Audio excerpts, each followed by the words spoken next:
What is up, everybody? My name is Hello. Welcome back to the channel. We're solving Codeforces problems in Python. In today's episode, we're going to be solving problem 2242A called as Bigrams. It's a very interesting problem. Let's read through it first and then we'll attempt to solve it. Okay. So a bigram in a string is a pair of adjacent characters. Okay. For example, the string hello hello contains 8 bigrams, which is HE, so HE, and then EL, and then LL, and then LO, and then OE, EL, LL, and LO. Okay. Monocarp has cards with letters C1. Cards with letters. Okay, so he has C1 cards with the letters. Monocarp has cards with letter C1. Okay, cards with letter. Okay, C1 cards with the letter A, C2 cards with the letter A and B, and then CK cards with the kth letter of the Latin alphabet. Okay, so let's say if it's 1, 2, 3. C1 is 1, C2 is 2, and then C3 is 3. He has 1 of A, 2 of B, and then 3 of C. Okay. He wants to make a string from these cards using each card exactly once. So use all of these cards.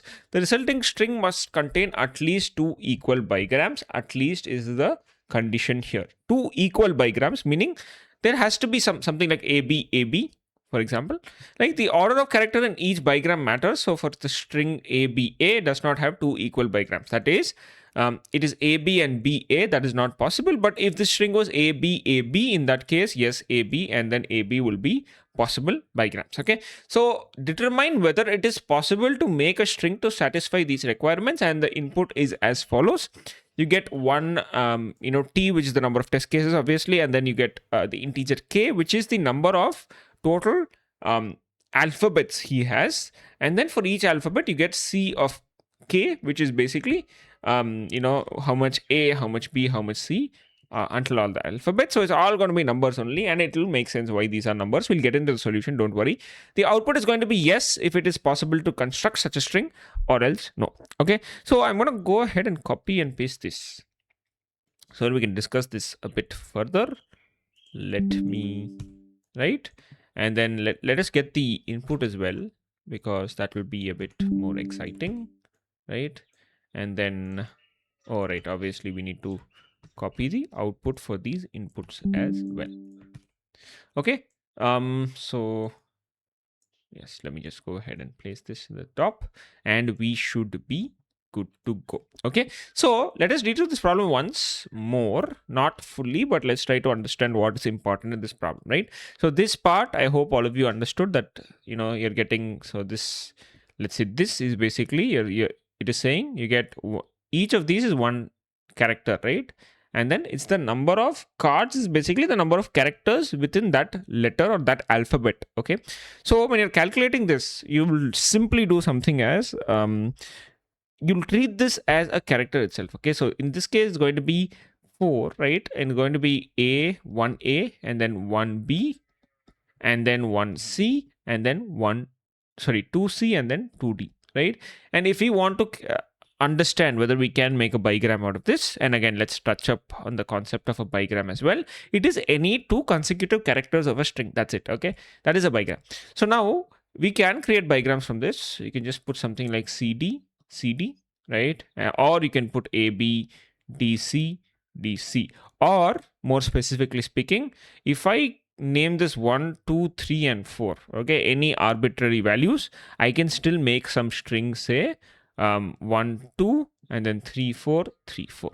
So, or 4, 3, 4, 3 as well. So what I'm trying to say is the value of this character right here doesn't matter at all. What is important is the count, because all of them are strings only.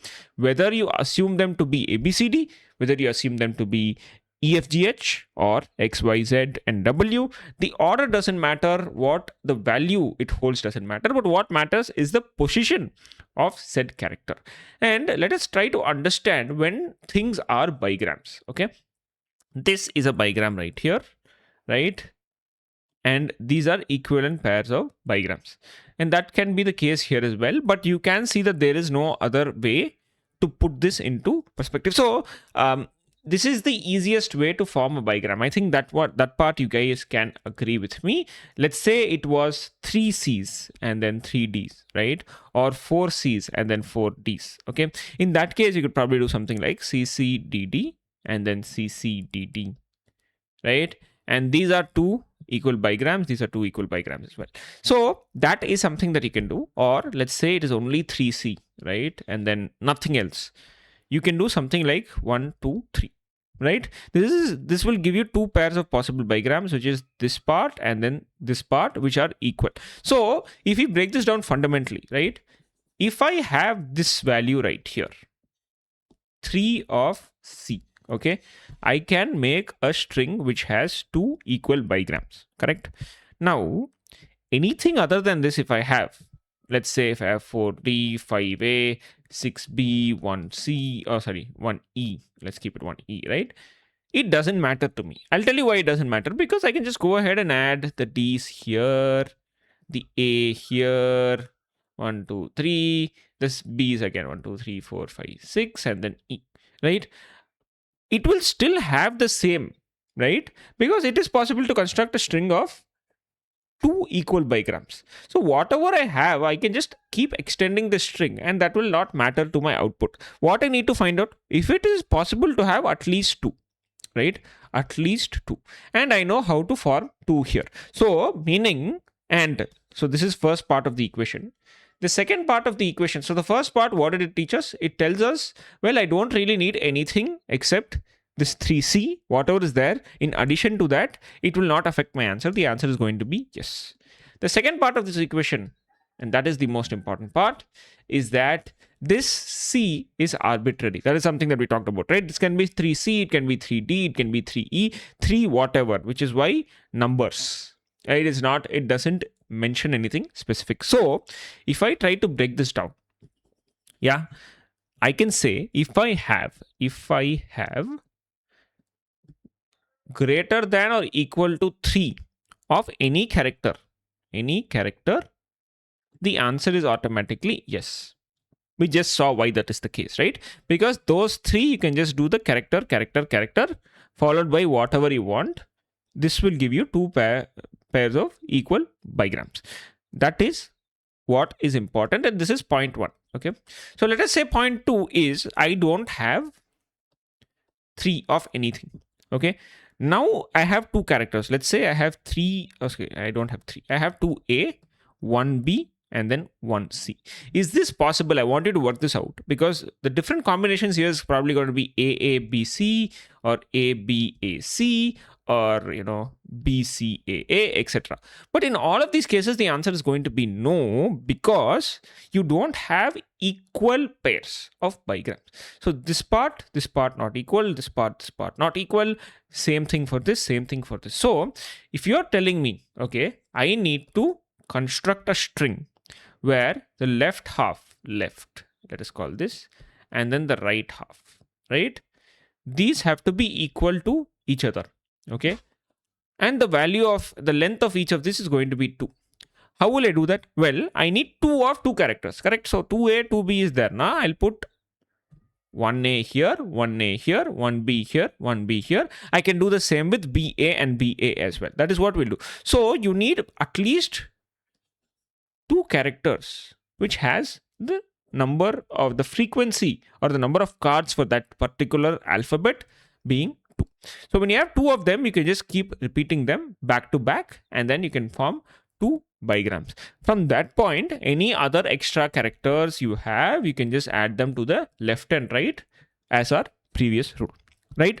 Which means there are 2 rules now. There's not just one rule, and something to keep in mind is you cannot do something like ABA, right? Because that is again mentioned in the question where the order does matter. So you cannot do ABA, but you can do AB.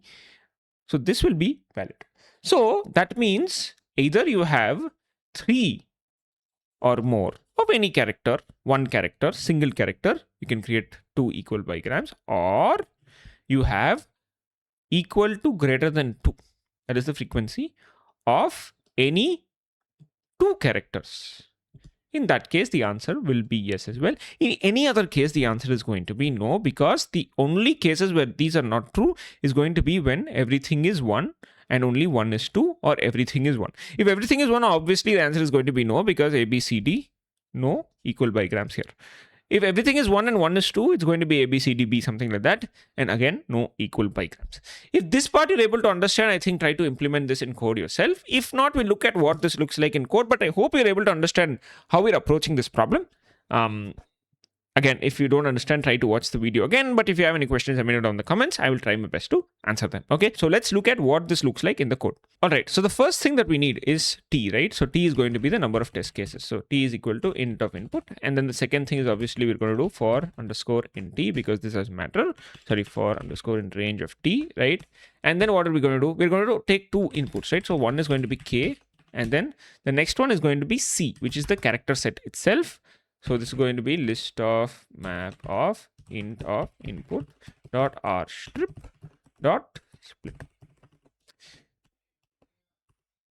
Okay, now we have two rules, right? Let us create two flags for both of these rules. Okay, so rule 1, let us set that to false initially. So rule 2 can also be set to false, but instead of setting to false, let us set rule 2 to be 0, because rule 2 says the number of characters have to be 2 at least, with a frequency of 2, right?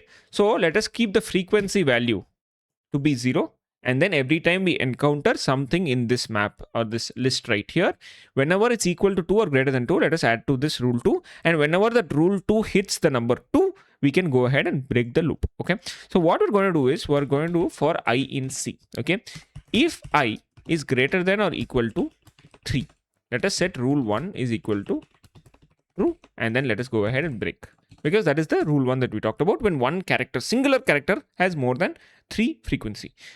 Or elif if I greater than equal to 2. In that case, what will I do? I will just go ahead and add rule 2 plus equal to 1. Okay, now I will check if rule 2 is equal to 2. I will go ahead and break this loop as well. Now the loop part is done. I need to check whether either of this rule is hit. Now how will I do that? Well, simple. If rule 1 is true, we can just put if rule 1, or if rule 2 equal to 2. This can be equal to 2 or greater than equal to 2 as well, but it will be equal to. That is when we actually break this loop. So it will not be anything more than that. I'm just doing that for fun. Okay, so go ahead and print yes, else print no. I hope this part you're able to understand. What we're doing is we're trying to get the inputs. We are going over this input. Whenever there is a single character with more than 3 frequency, obviously 2 bigrams is there. Answer is yes, 100% we know that. Therefore, we set the answer and the rule to be true and then break it. This flag we're checking right here. If this flag is there, we put yes. Or there are two alphabets with a frequency of 2 or above. In that case, we're going for rule 2. And the moment that rule 2 hits, where there are at least 2 are there, we go ahead and break. And then we check this part here and say yes, else we say no. You can see the test cases have passed. I'm going to go ahead and submit the solution as well, so that you guys know that it works. So this is 2242A, right? And I'm going to go ahead and click submit. And as you can see, the solution has been accepted. I hope you're able to understand what we're doing here. If you have any questions, obviously let me know in the comments. If this video helped you, hit that like button. If you have any alternate approaches as well, let us all know down in the comments. We'll all learn together. Thank you so much for watching. I'll see you in another video. Until then, bye.